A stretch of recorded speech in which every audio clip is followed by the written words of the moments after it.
There are moments in Formula One that feel like a script written years in advance, only to be acted out when fans least expect it. Silverstone 2025 delivered exactly that kind of drama. Amidst unpredictable rain, strategic blunders, and changing conditions, a storyline that simmered for nearly a decade finally reached its long-awaited climax. But behind the cheers and champagne, a lingering what-if crept into the post-race paddock conversations, one that even Christian Horner didn't quite know how to answer. During the post-race press conference, the Red Bull team boss was asked a pointed question: does he regret not signing Nico Hulkenberg back in 2020 when the German was reportedly in talks to take the second Red Bull seat alongside Max Verstappen? Horner, ever the diplomat, avoided a direct response. "I'm just really happy for him to finally get his podium," he said with a smile. But the timing of that success has reignited debate.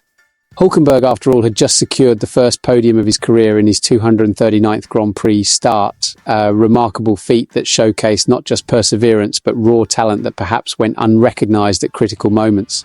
It's no secret that Red Bull's inner circle, particularly Helmut Marko, had considered Hulkenberg during the 2020 season as a potential replacement for Alex Albon. Marko himself recently confirmed he was in negotiations, but then Sergio Perez won in Bahrain and that tilted the scales. When asked whether Hulkenberg could have delivered results similar to or better than Perez, Horner remained neutral but offered subtle praise. "He had the same struggles Max did in those tricky conditions," Horner explained, referring to the challenging British GP. "But in normal dry track conditions, I think he would have scored points easily." That's high praise, especially considering Verstappen's own difficulties on Sunday. Still, Horner wasn't the only one reflecting on the decision. Marko admitted to German outlet Sky Sports, "Maybe it was for the best that he never got the seat next to Max. It might have been too much pressure." The Austrian advisor also acknowledged the quality of Hulkenberg's current performances, particularly under difficult circumstances, noting his resilience and adaptability in the midfield chaos. This resurfaced discussion comes as Hulkenberg, now with Sauber, continues to outperform expectations.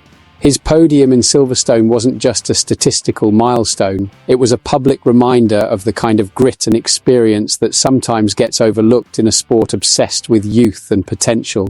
The German's drive from the back to a podium finish on a slippery, punishing circuit was, in many ways, a masterclass.